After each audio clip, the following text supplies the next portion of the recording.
Hello and welcome to the oracle reading for that beautiful Leo new moon that we've just had. I'm recording this on 8/8 Lion Gates portal.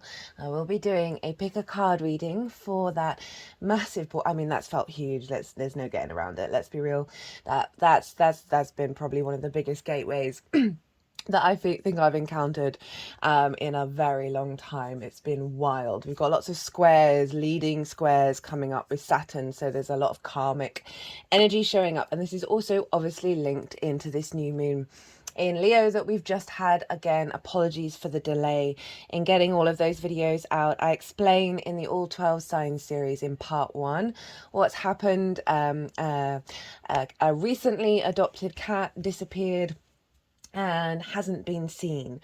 Been working through a lot of difficult energies over the last week, and it's, I'm not gonna lie, it's a little difficult to come and sit here and go through all of this when that's in the back of my mind. And the reason why I'm bringing it up is because a very similar scenario happened to me in my 20s, almost identical, and I've had other repetitions of previous cycles come to a close in the lead up to this new moon, and this is tied in with Venus. I'm going to summarize the astrology really quickly before I then move on to these oracle cards. The moon was at the same degree but more minutes than where Venus ended her retrograde cycle last year in the sign of Leo.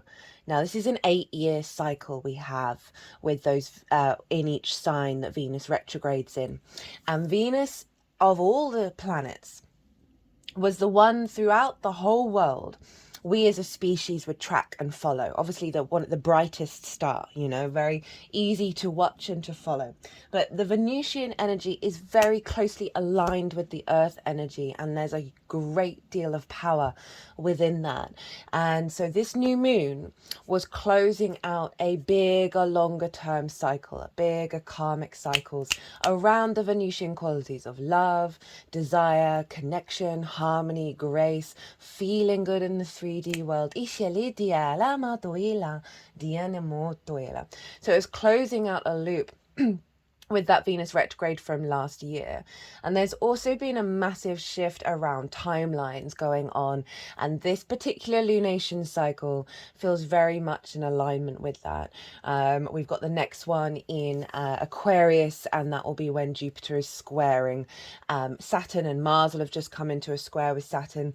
And so these are bigger cycles. Obviously that square with Jupiter is the next stage of the conjunction we had in Aquarius. I think we all remember that. That was a big shift of the Saturn-Jupiter conjunction being in air signs when they have been in earth signs for the last 200 years. So we are genuinely really shifting gear here. So you may have felt a lot of difficulties, a lot of big things show up. If you want to think about, there's a lot of, we had that Venus-Uranus square, which was part of the new moon. Now, I live in the UK. For those of you who might be aware of what's been going on in the UK recently, there was an event, a sudden event against young female girls. Venus, Uranus, square, conflict, god of war. I don't always focus that on this channel because that's not the only formation of a square, but we often see the bigger energies on the main stage that's then led to certain events throughout the week and other events. And it's just been quite wild how the astrology's all been tied in. One of the few astrology things that I watch is the astrology podcast. It's how I got into the Hellenistic tradition, which is from over 2,000 years ago. And they were doing an August summary, and one of them said how there's been a recent rally over in America that's caused quite a epic photo. I mean, if we're just objective about it, pretty cool photo. But the person who instigated I'm trying to be really mindful with my words, instigated the propellant towards somebody else, had the Mars-Uranus conjunction in their natal chart. And that happened on the day of a Mars Uranus conjunction, not in the same sign. And I just want to bring this all in. If you are going through some big shifts, some big changes, and you're just like, why is this, how can this happen, how can this happen, and why? I just, for me, astrology has been one of the things that's kept me grounded here on this planet. Gives me perspective, helps give me deeper meaning and understanding, helps me figure things out so I can let go of the confusion, let go of the worry, and just be able to breathe and then step back into my own space. So I'm bringing these things up if you've had some big karmic energy going on, some tower moments, some real difficulties that are part of your evolutionary journey. And I'm not saying that to spiritually bypass. I've had to be very mindful of not doing that with myself over the last week. That just it is part of a shift of your frequency that is releasing some really old wounds. So Venus, I feel very strongly, was linked into this moon. She was in the sign of Leo. That new moon was happening just beyond the end of her retrograde from last year. And she was at 29 degrees of Leo. Now, this is very closely conjunct a fixed star called Regulus. Regulus is the king and queen within us all. It is the divinity, the sovereignty, and the embodiment of it, and the knowing of it, right? Knowing you are source, knowing you are the I am. But that's coming through from the heart, from that Leo heart energy, that sort of that warmth. So Venus was very much bringing in a new cycle of empowerment, and therefore that which has unempowered us, disempowered us, that's the actual word, has come to the surface. And again, all in alignment with this Lionsgate portal. So some big astrology, some big astrology. Now, the major astrology with this moon was the sextile to Mars and Jupiter over in the sign of Gemini. And they're going to be coming into a conjunction this week. But they were still very closely linked to each other, and they were both sextiling the sun and the moon. And a sextile is an aspect of Venus, right? All of those Venusian qualities. It's a soft, easy, free-flowing energy. Now, the Mars-Jupiter energy, this can help us see and understand the wisdom of our actions. Even if it's something like, oh, I wish I hadn't done that, we're very quickly going to be able to go, oh, I get why I needed to do that in order to have this light bulb moment. In order to recalibrate that heart space and really stand proud and be courageous and vulnerable and loving and open. And also with that Jupiter-Mars conjunction, as well as being able to understand the wisdom behind the good, the bad, the beauty and the ugly of our motivation, our drive and our actions, and the impulses, right? Mars can be very impulsive in Gemini, of where those impulses come from.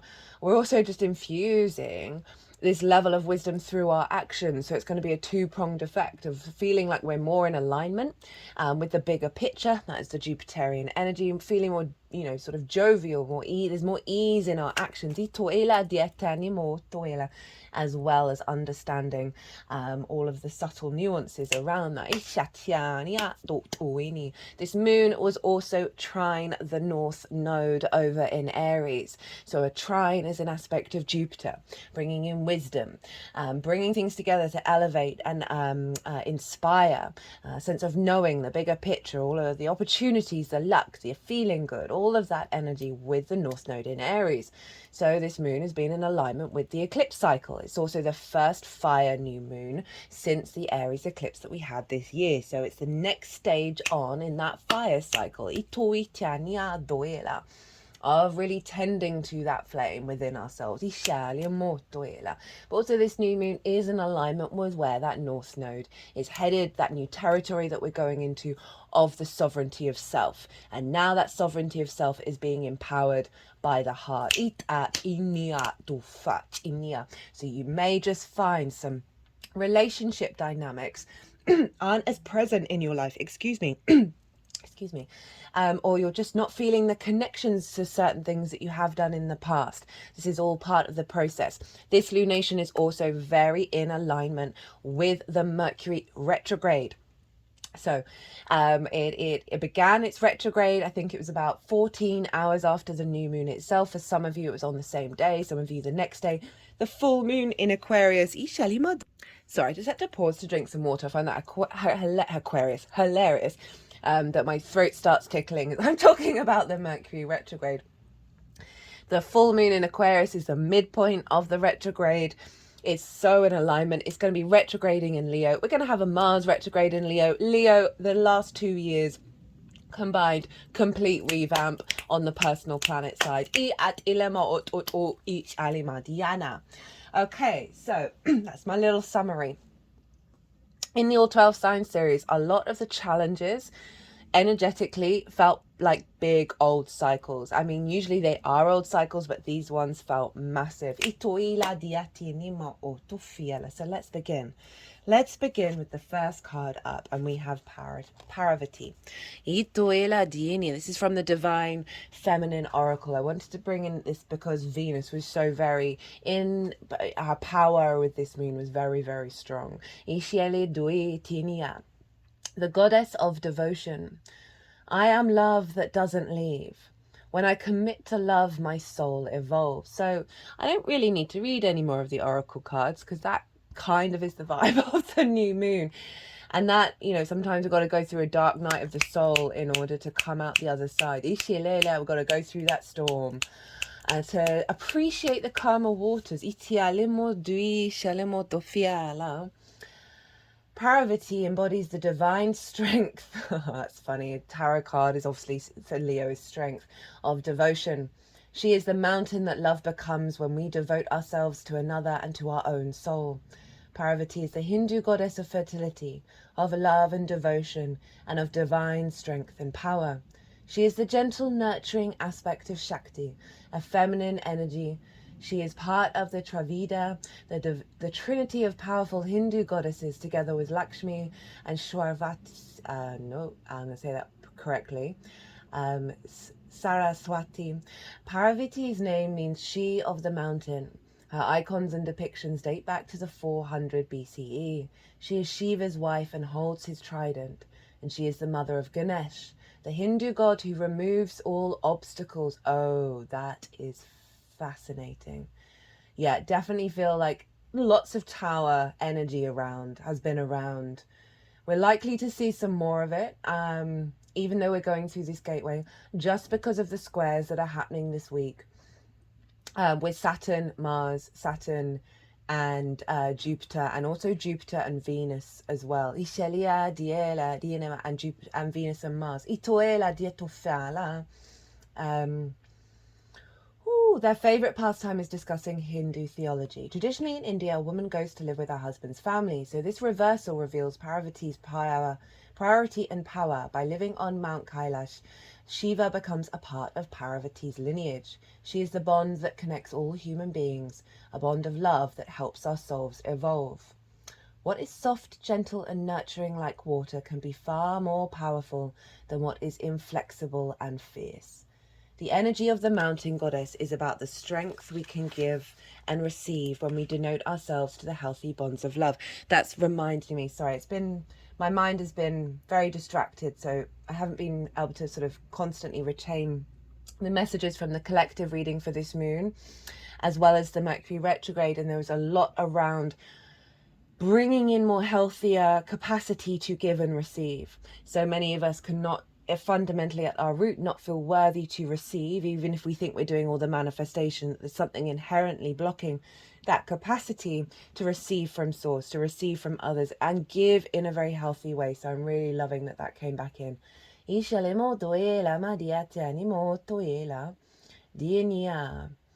Parvati is about the divine feminine potency of being a calm, benevolent presence, especially when something seems to threaten a deeply meaningful relationship.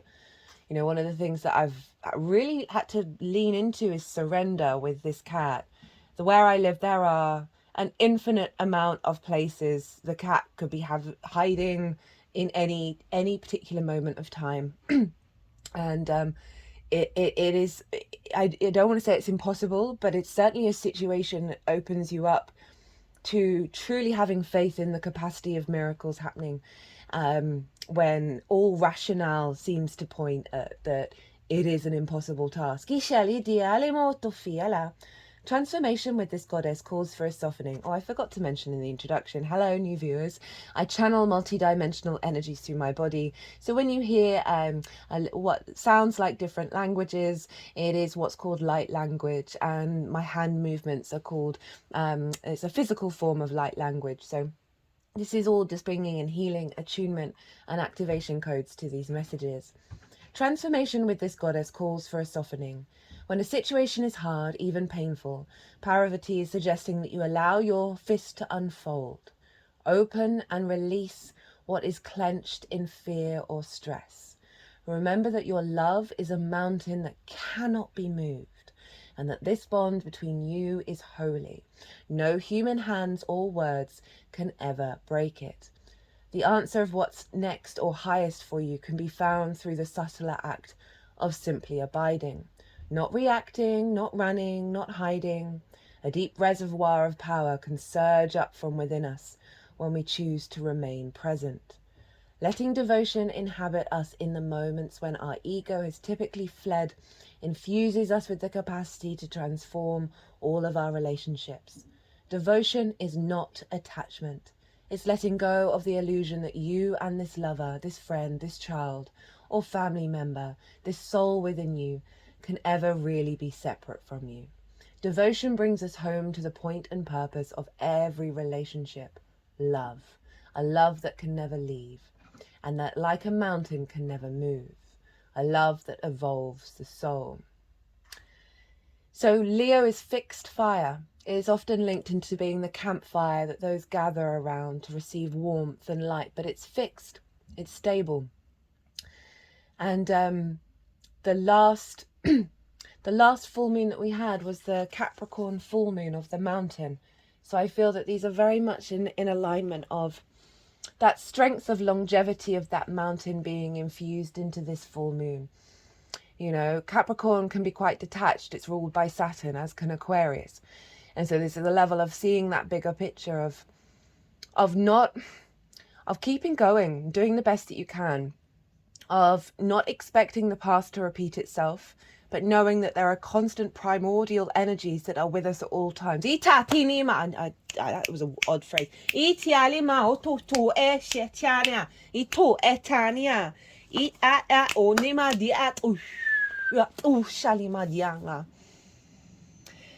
I am love that doesn't leave. When I commit to love, my soul evolves. Oosh. As I said, I don't feel like I particularly need to read any more of these cards because that seems very potent. But next up we have another goddess. We have Kali the seer. The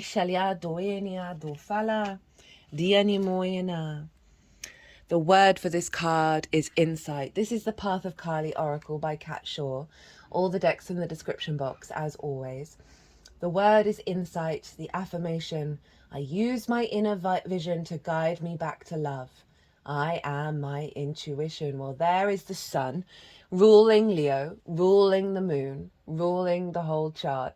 Apart from, well, not all the whole chart. That was an exaggeration because Mercury was in, ignore that bit, sorry. Ruling the moon, ruling Venus. It was on a Sunday, so it was on the sun's day. So really the vision of us being fully in alignment with our intuition, I've certainly noticed heightened channeling, and that can be tied in with the Mercury retrograde as well. Heightened messages, heightened intuition. The person that I live with, we've made a pact to make sure that we vocalize all of those little feelings that we're feeling and talk about them, rather than, you know, dismissing them, and really, you know, creating space for that cultivation, that fixed energy. Fixed energy is able to just keep cultivating and keep going. This card is bringing you back to your soul. You have been looking outside of yourself for clues, validations, and answers. But it's called insight for a reason, and if you stop to listen, then everything you could possibly ever need to know will be divinely imparted to you from your own true reservoir of internal knowledge. Having lived a life of social conditioning, you've become numb to your own soul voice. It's a desperation to resonate with your current physical life manifestation. And its desperation to resonate with your current physical life manifestation. Yet years of societal habituation have led you to survive in alignment with narrower visions and more pronounced fear-based thinking and action patterning, rather than flourishing in the flow of intuition, inner knowing, and trust in universal precision. Kali the Seer is here to help you to observe and experience life with your internal penetrative eyes in order to gain an inner knowledge and deeper understanding of yourself and your exquisite potential. The nakedness of Kali the Seer represents total illuminate consciousness, and her symbol, the mystical all-seeing third eye, provides perception beyond ordinary sight. This card has appeared for you today because it is a time to reclaim your power that resides in your own third eye. Focus on the area in the center of your forehead and imagine the energy rekindling and rising. This is your inner voice, and it always knows the truth. Opening and exercising your third eye will allow you to make sense of your own potential, identify underlying patterns in your life, and guide you without fail along your highest possible soul path. Your intention is your internal compass that never fails, and this card is a reminder of the importance to use it. Silence the voices, turn down the noise, tune in and listen. Look around you for signs, and in the environment, in songs, and in the people that you meet. Speaking of which, despite the abject tower pain energy working through what's happened, the amount of synchronicities that I've had during that difficult time has been absolutely wild. And that can be quite a bizarre experience. But again, the universe is life and death, creation and destruction. It is those polarities in the 3D. There is a unity behind it all, but there is that acknowledgement of the bigger picture, of the longer cycles, of the beauty and yet the smallness of our incarnations compared to the countless ones we've had over and over again, and all the many that we will have again. And so it's been quite a journey to reconnect back to source, to honor this path, honor this difficulty, to honor all the possibilities of what may be, and not fall too far into the pit, but allow yourself to let those emotions through you and understand that all things do pass. And it's when you have those sort of big moments where it takes you out of being able to reflect that every single moment has got you to where you are. There are no regrets. There are no mistakes. Italia dice tia a toi tia nia. It just is what it is. And there is an unfolding.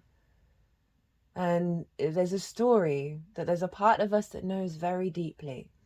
But we signed up to be conscious, more in the conscious space of that part where we do not know. And I love that we have the seer here. The high priestess kind of energy. Of just having a little more knowing, a little more trust, a little bit more faith. Even when and I know that the tragedy that I have faced is not on par with what's going on in the world. I'm very aware of that. Or whatever any of you may be suffering. And I'm not saying this in any way to spiritual bypass your experiences. But keep an eye out. Keep an eye out for the signs. The world will send you a million synchronicities if only you'll be open to them with every one of your senses. Sit with Kali the Seer and bridge the gap between your physical life and the spirit realm. For it is in this space of consciousness where you will discover everything you have ever needed. You already know the answers, so trust the dissolving of old and fixed thought patterns as the gateway opens between your intuition and your heart to lead you to your liberation. I am the insight that whispers the way.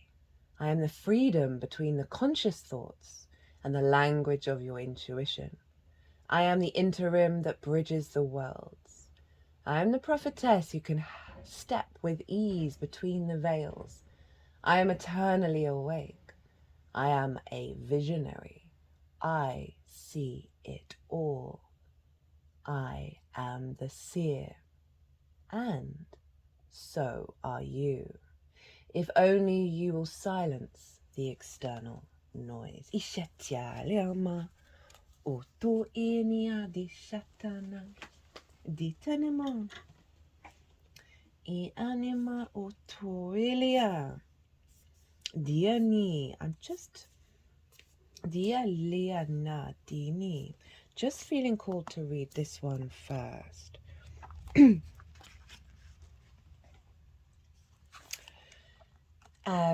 So this came out in the Mercury retrograde pick a card reading.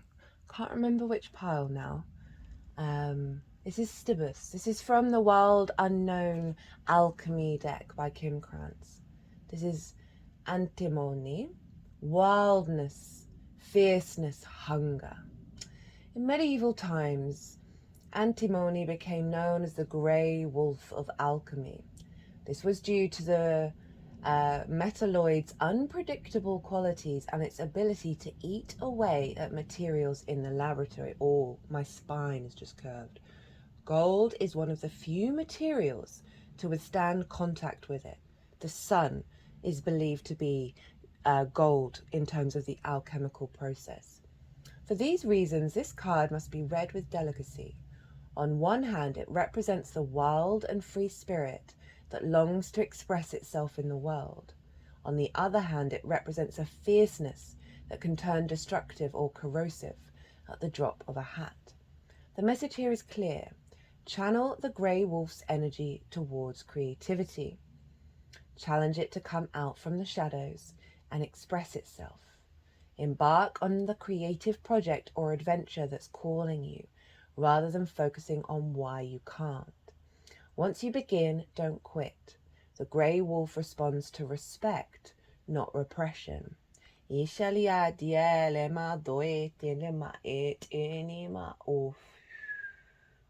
Now, I feel like this is both. I feel like the power of the corrosive, right, of eating through things, and that was when my spine curved, and we used to have a lot of karma in the spine. That what this moon is doing is eating away around that which is blocking this power. The wild and free spirit, that creative energy, that fierceness within us that is steps us out of fear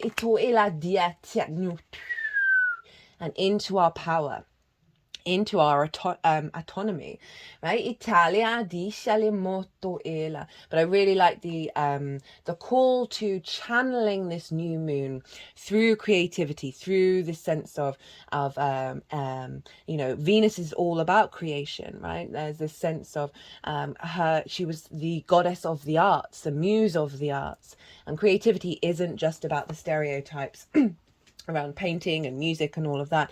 It is simply you acting from your spark of spirit in a way that is creative to your experience. But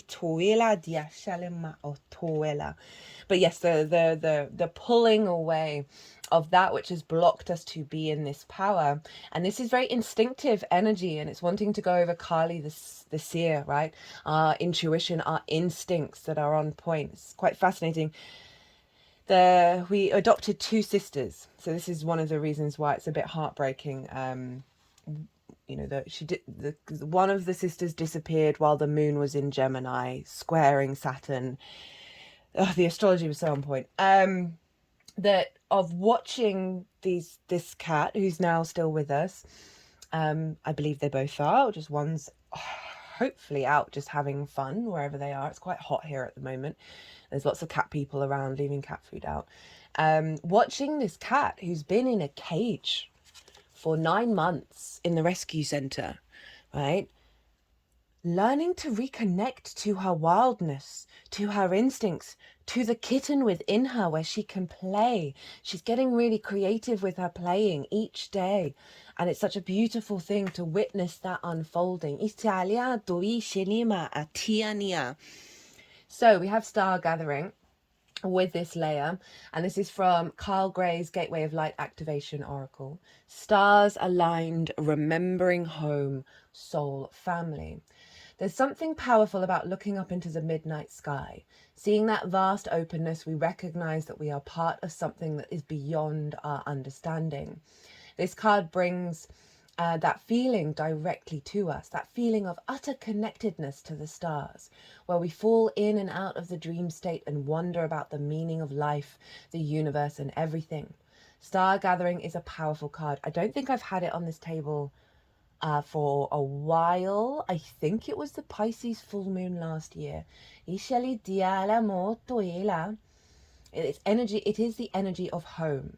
Before we joined the cycle of life, but back to the mountain, back to the love, back to our wildness within, back to our intuition, back to our sovereignty, our divinity, our wisdom. Before we joined the cycle of life as a human being, we were part of the cosmos. And that feeling of being connected to the stars is a memory of that which we were before. This card reminds us that we have star power and star potential. But we are not the only star in the world. For when we switch on our light, we attract more star energy and even our own star family. So an activation of that light coming on, ding! It just clicked above my head. And I just brought crown chakra energy to the solar plexus. And then from the heart down to the root to, where is it going? All the way back up to the crown, all the way back to the throat, the back of the throat chakra, and now the front of the throat chakra, easy for me to say, back to the heart. The stars have aligned and you have found the lost piece. They just put that energy on this card. The stars have aligned and you have found the lost pieces of yourself and your energy. And now is your time to shine. You are magnetic, attracting people, energies, and opportunities that will allow your dreams to unfold. This is a time of wishes fulfilled, of all your dedication, focus, and dreaming has paid off. And now you can reap the rewards. It's important for you to know that this plane of existence is your rightful place and not to spend too much time trying to transcend this reality. We signed up for this, guys, for you chose to be here at this time. Make the most of this powerful opportunity. If you are feeling particularly connected to certain individuals at this time, it's because you're finding your star family. Beings you connected with before you entered the cycle of physical incarnation. And as long as you are connected to yourself, you are home. Now that's reminding me of the Venus retrograde, right? Of us closing out that cycle of old patterns of connection, right? The tower energy that I've been feeling, this might not have been affecting any of you, but just certainly this big shift, these squares, these oppositions. The moon was opposite Saturn yesterday. It was a bit of a troubling one, and in the lead up to the Lionsgate, it was perfect for it, really. That, what was I saying? That we're just, things are just falling away, internally and externally, that is creating space for this activation. Now, because this is linked into the Mercury retrograde, I wanted to use the Magical Botanical deck, which is obviously very earth energy, but it's very Virgo energy. And this is Moonflower, and the planets. I love this deck. It's amazing. I thoroughly recommend this one to anybody. It's got a lot of good information in here. The planets linked into this card are the Moon and Venus, so it is hyper appropriate. Interesting, it says the element is water. Lots of cups were coming through in the All 12 Signs series. of our intuition, our emotional body. Moonflower is a relative of morning glory, and while both thrive in full sun and heat, the moonflower opens only in the afternoon and remains open in the late evening, unlike the sunrise greeting morning glory. Sadly, its beautiful scented blooms only last a day and a night before withering, but as it blooms it attracts nocturnal visitors, such as the moth, and the moths then attract bats, granting it associate with the dark underworld goddesses. Today's witches use it as a lunar herb in moon magic for clear and prophetic dreams. Oh, that's so interesting. It was next to Kali the Seer. I don't read any of these before doing the videos. Ituela dienima toela. Where was I? Opening to psychic powers and enhancing divination. All vines have association with the ancestors, rising up from the depths to reach us. The heart-shaped leaves are associated with the heart, causing it to be used in love and lust spells, attracting love just as the scent of the flower attracts moths for pollination. Spiritually, Moonflower is the keeper of lunar mysteries or life or death and rebirth. As the flower only lasts a day, it helps us make peace with impermanence. That's kind of what I was talking about earlier. And like the fallen seeds, the promise of renewal and return. I think I might cry. Because it follows a nocturnal pattern, something antithetical to mainstream society, mostly working by daylight. You know, the wildness of the wolf, right? Us knowing the I am of ourself, not about conforming or people pleasing. In a way that does our soul a disservice. And there's itala. As the where was I? It encourages us to find our own rhythms, patterns, and creativity in the night. Ooh. As a flower essence, Moonflower is said to help us with issues of abandonment and betrayal. Things we did not see coming, as the moon's light often casts an illusion as much as it illuminates, depending on how clear we are with our own emotions. So for those of you, there may have been quite a big thing where you're like, I wish that hadn't happened. And it may just take a little while to allow the subtlety of the moon's energy to pass through us. Moonflower indicates finding your creative power by breaking patterns and rhythms, right? Big karmic shifts, big and finding your own way.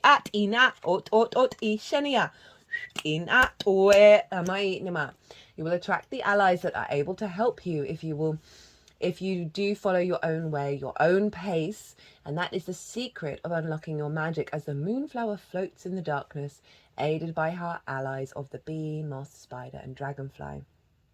The affirmation: I open in my own time and in my own way. Now, I mentioned earlier this this moon, it is linked into the retrograde, and retrogrades for me are very much a yin energy. They ask us to observe, to bring nuance and depth, to cultivate something. It's not about immediate action, immediate direct action. So allow yourself some pause, allow the unfolding.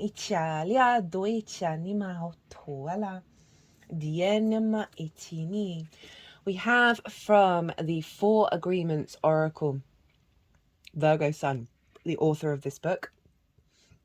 And this says, don't take anything personally. See people as they are. When you see other people as they are without taking it personally, you can never be hurt by what they say or do. Even if others lie to you, it's okay. They are lying to you because they are afraid you will discover that they are not. Just had to pause because I was about to sneeze, but then didn't, like the imperfections coming through, because they are not, and I hid as well. I lied, but then I came true. They are not perfect. This is also, like, so often we can project what we think we know about someone, what we think we see onto someone, and it's really up to that person to show you who they are, not for you to assume what they are and what they can be. That's their path. That's not your path. And I feel like this helps. This is quite a useful tool on this process of reconnecting back to our sovereignty, our divinity, with Venus being close to Regulus. and that Jupiter Mars sextile of the wisdom of understanding not only our actions but the actions of others, and being able to perceive the vision of the sun, the intuition of the moon, be able to see clearly as of who they are, rather than any distortions we put for our own whatever reasons. It can become in so many different ways onto other people, that will just free up a lot of time and our own energy for us to be focused on this new timeline, on this new frequency, in a way that serves not only yourself but those around you and the collective. Itoela dienima otofala, it anima otoeli. Quest. This is from the Rumi's Gift Oracle by Ari Hunava, and this is a beautiful oracle deck. It's one of my favorite decks that I've used in every lunation I've done in this on this channel. And it has poems in by the Sufi mystic Rumi. The Sufi mystics like to drink wine, they like to spin, they would write poems about the beloved of love, which was God. There was definitely not the non-conventional energy, right? It wasn't the mainstream religious doctrines. So I like that that's tied in with that moonflower. And we have quest here. The old man with his lamp searched and searched. I am tired of these weak fellow travellers. I am searching for the Lion of God. Whoa, hello, Leo. And Rostrum the Brave. Rostrum is an epic hero of Shahnameh, the Book of Kings. He's the son of Zal and Rudaba, and possesses a Hercules-like courage and strength. This crowd is only occupied with petty complaints. I am looking for the wailing of the heart-sick lovers. They said, we have already searched. It cannot be found. He bellowed. That which cannot be found is that which I am looking for. I am wary of monsters and demons. I am searching for a true human. Show me your face. I am searching for the garden of paradise. Whisper in my ear, for your sweet words are the remedy for all the world's bitterness. Ituela dialima, ishilimo dialia, dishalamo tufiala dianima, dishalimo tufiala, dialima diania. Now, Rumi had a friend in their life called Shams, who disappeared, and Rumi went on a quest to find them. And it's that journey to reconnect back to self, reconnect back to that which we cherish, which is source, which is love, which is yourself, but we forget that. And I really love that this is coming up, of this courage, of this vulnerability, of going against the grain, of not following what everybody else does, not following the crowd. But really searching for an elevated meaning in life and an elevated connection to love, to source, a sense of devotion. You know, that's the Jupiterian Mars. Motivational drive and action, the wisdom, back to that heart space, back to that love, back to self, right? Et, back to the sun, back to the divine light. And interestingly, this figure looks like the hermit, right, with its lantern, and obviously Mercury was in the sign of Leo, Virgo at the time, and it started the retrograde there, and we'll head there after it's been in Leo as well. So the Virgo Leo energy is getting intermingled. But I love this quest with this new frequency that's coming in, right? Remember, this is a new moon, so it's not surprising we've got something that's saying, oh, this is going to unfold, we're going on a journey. But the strength and the courage and the power and the vulnerability to stand and walk our path. Venus was square Uranus, right? So we have sudden, that's reminding me of what came to in the collective reading. Sudden changes, sudden events that shift that Venusian energy that's more in alignment with our soul's path, our soul's quest.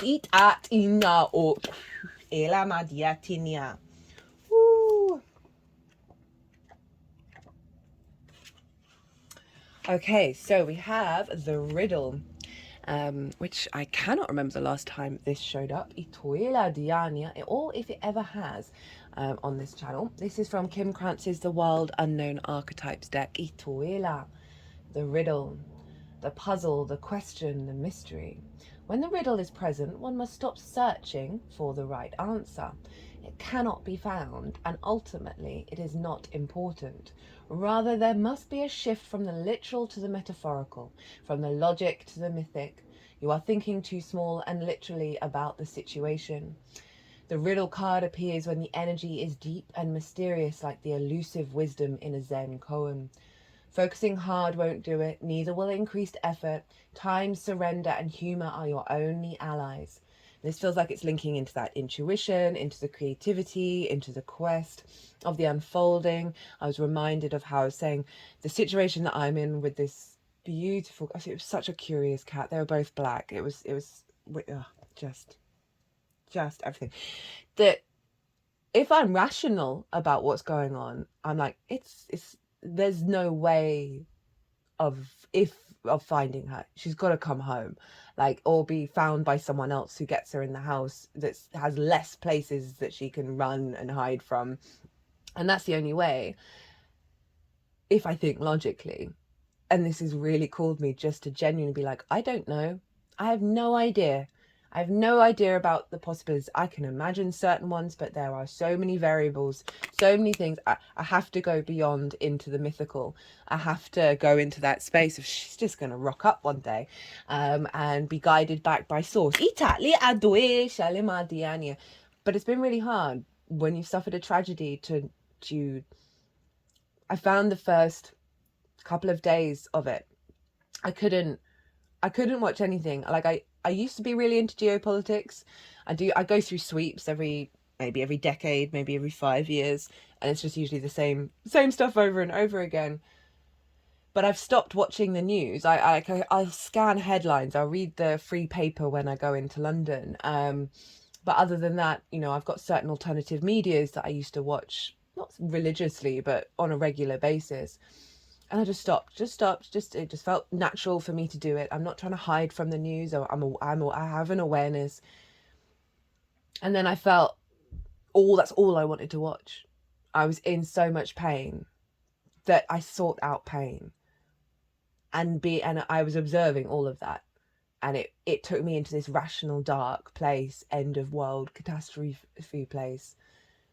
And it took effort, but it genuinely felt worth getting back into. It took me a while to get back cozy with Source again, even though Source was sending me so many synchronicities despite that. I'm really loving this whole spread. It feels incredibly powerful and difficult, because we can ask why. We can question why did this? What's going on? Why all of this drama? Why all this chaos?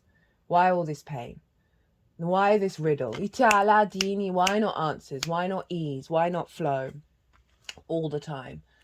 And sometimes we need to be cracked open. How was I?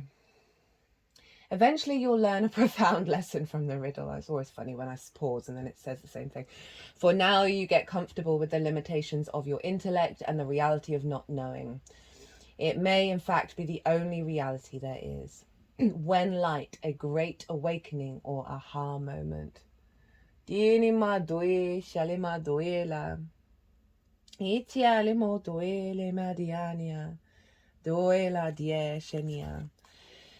we're going on a bit of a quest.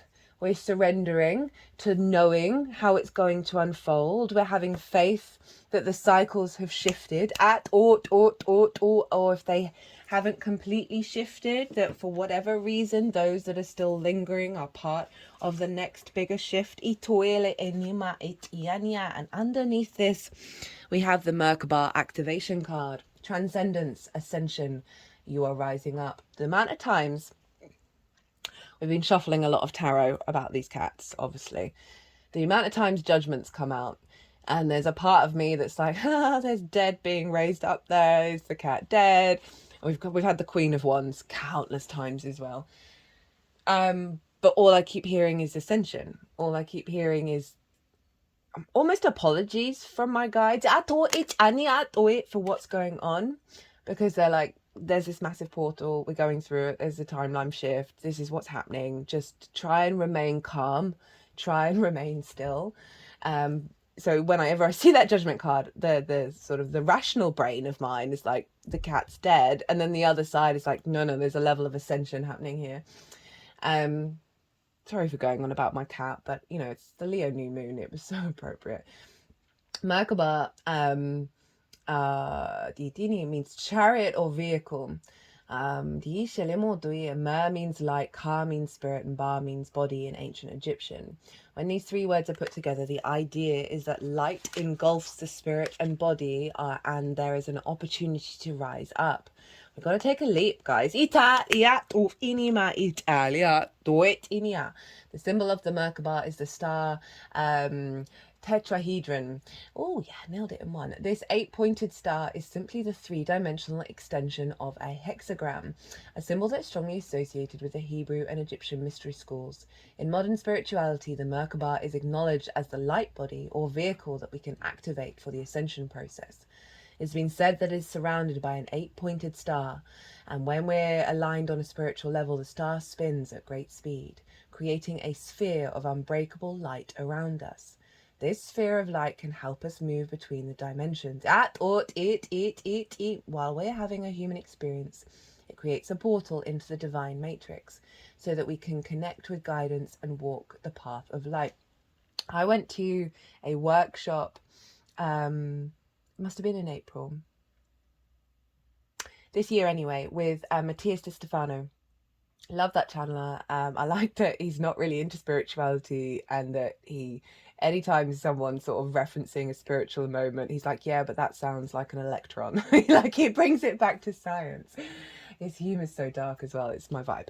Anyway, he was helping us work through the dimensions, and he said one practice, sorry for spilling your tea, and Matthias, that sitting crossed-armed, sitting in the meditation, why words? The shape of cross-legged with hands is forming the point, and then that is then forming that in the reverse. It's a mirror of you, that when we sit in that space, we are activating our Merkaba. You are raising your vibration and becoming magnetic to the presence of wisdom and light. You are in a space of ascension. The ascension process isn't about leaving this incarnation or dimension, but finding harmony within it. All of the attention, love, and care you've been giving to your body are supporting your spiritual journey. A powerful gateway of light is surrounding you now, allowing you to connect with the divine matrix of ancient wisdom. It's important for you, I just wanted to put this bit of Moldavite, which forms around meteors, and we very recently had a very big comet come quite nearby, which I felt is part of this Lionsgate energy frequency.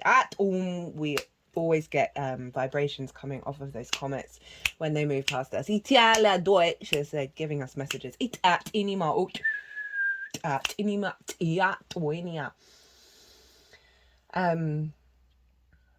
Allowing you to connect with the divine matrix of ancient wisdom. It's important for you to be aware of the information, energy, and downloads you are receiving, for all that's coming through is supporting your expansion. You are moving up a level. It is time to fly high.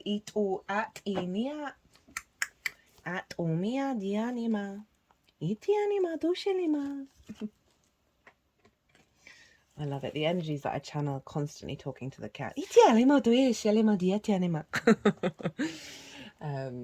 comes to me now when I do that rather than when I speak in English. The shadow, the unspeakable, the unwelcome, the denied.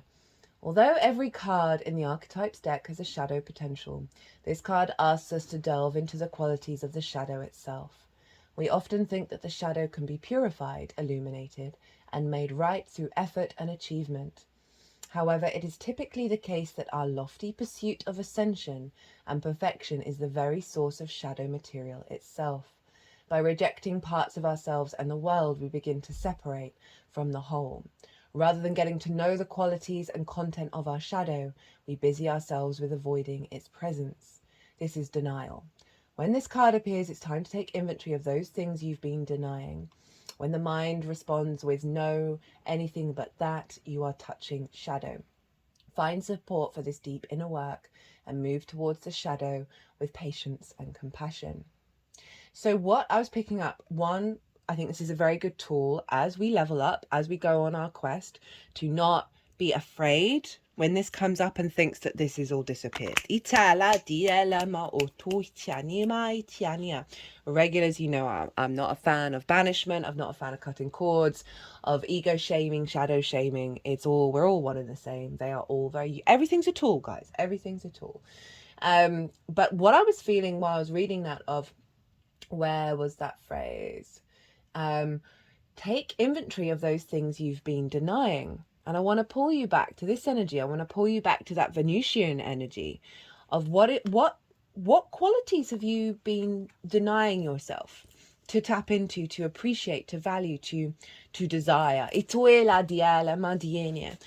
And that may bring up shadow, because it may be things that you haven't had predominantly in your life. So there may be some grief around that. And so it seems like a dual-edged energy around connecting to that wildness, that fire within you, that love within you, that creativity within you, the power of it all. And being very, very mindful and compassionate with any feelings that come up that may represent old cycles, because you're then bringing those intentions and, that which you've been denying, you are bringing that into your resonance of your manifestation. Like sometimes we're like, oh, we've gone through this cycle so many times, you just accept that that's how things are always going to be. Not about that. It's not about that. So interesting, actually. This card was underneath the shadow. Be impeccable with your word. Let go of self-judgment and blame. Being impeccable. You take responsibility for your actions, but you do not judge or blame yourself for anything. All we can do is our best. So that's what this is saying, is when we're impeccable with what we do, even if something bad happens, it's rather than sort of the self-flagellation, the shaming, the blaming. I've had to work through a lot of that because it was my fault. And exactly the same thing happened in my 20s, and it's crippling. It is still, there's a part of me that's crippled, but the rest of me is like, I'm not letting that poison get to me, because all I can do is my best. I talk about that in part 1 in the All 12 Signs series of, it's just poison. It's just poison. When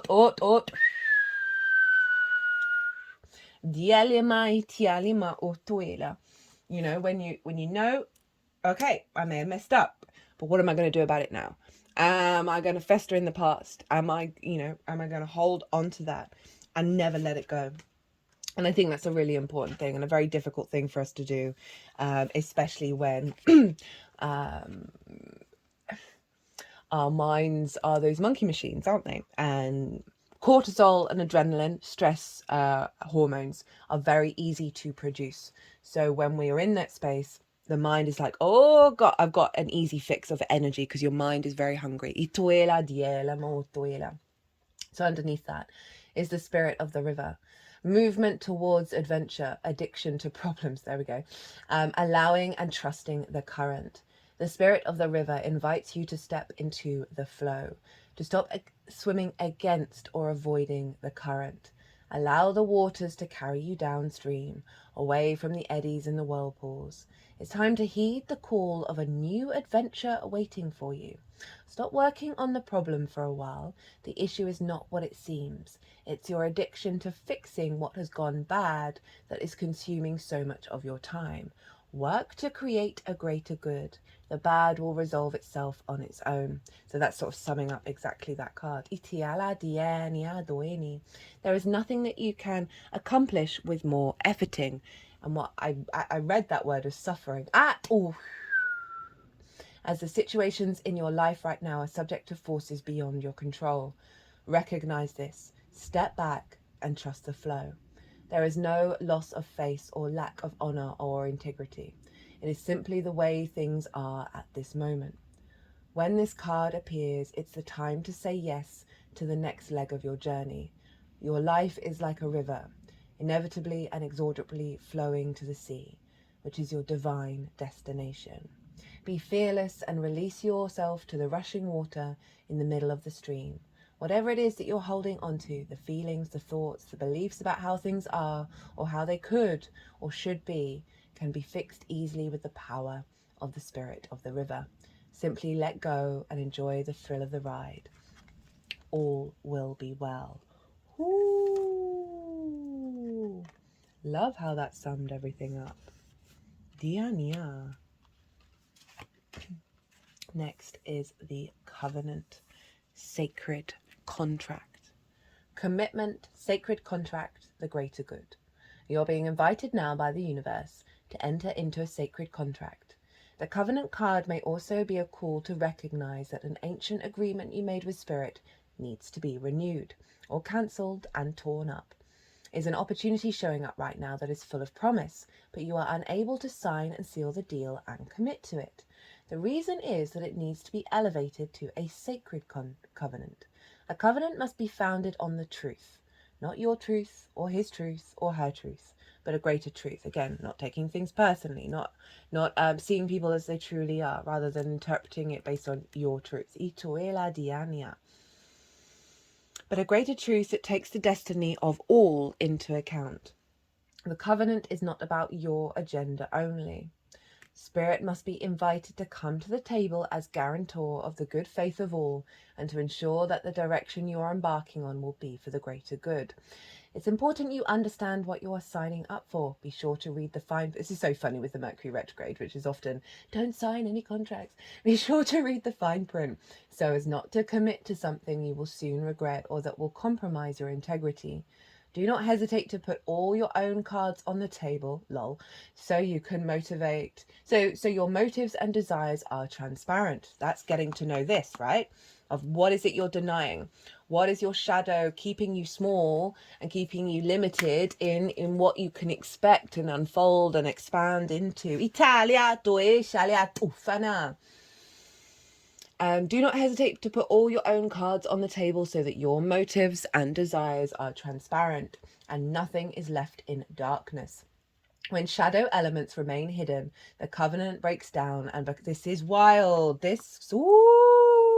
Getting tingles, and becomes a contract with an unspoken dark side that is inevitably fulfilled. Well, luckily we got that shadow card first before we got the covenant, so we all know what to do. Italia dueña. I swear I had something pop into my head, but it's gone. Then we have spring. Very vibrant, beautiful colours on this card. Blossoming, becoming the horizon. When spring arrives, our eyes lift from the work and we peer out the windows of our laboratory. We realise Earth has been its own transformational spin, on its own even, readying itself for a new era of growth in a state of wonder. The alchemist sets aside the work of winter and opens the door, stepping into spring. When this card arrives, it indicates a blossoming, a coming into one's own. It's generation time. You may be dreaming up a business plan, humming a new melody, or flirting with a special someone. Spring is the season of the east, where the sun rises and lights the world. You do not have to work on anything during this phase. Let the energy of the season push through. You made it through winter, and the bulbs burst out on their own. Ooh. Oh, I have chills all over. Okay,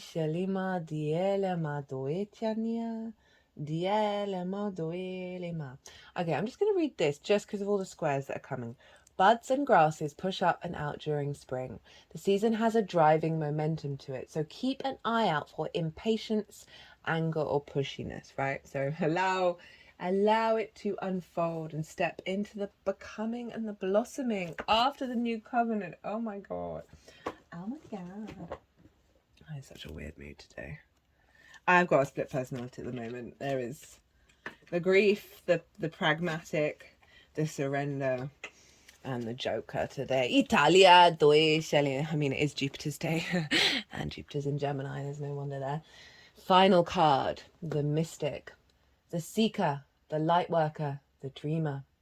The mystic is often misunderstood in our culture, depicted as a wandering or light-hearted daydreamer.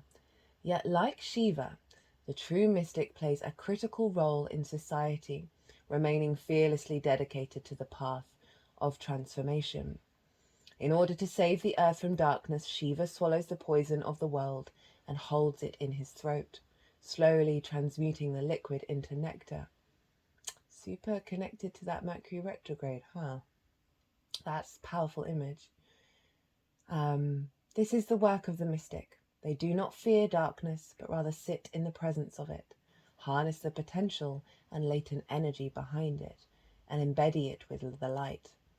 They are patient and prudent changemakers, seeking growth above all else. Unanswerable questions are the mystic's lifeblood. The mystic revels in mystery, in the great riddle of life, dancing with the forces of light and dark upon its wings.